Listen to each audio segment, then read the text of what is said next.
My name is Christopher Cobbler, and on November 20th, 2010, we're going to be having a worship night, an explosive night of worship at the Multiplex. It's going to be at 7:30 p.m. and it's for all churches. The purpose of the worship night is to promote unity in the churches.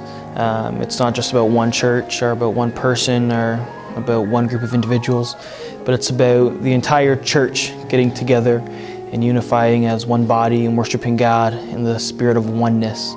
We're all going to have one mindset, and that's just to give God praise, give God worship, and we're going to have a great time. We're going to have great music. We got about 3 different groups that are going to do worship that night, and so we want you to come on out.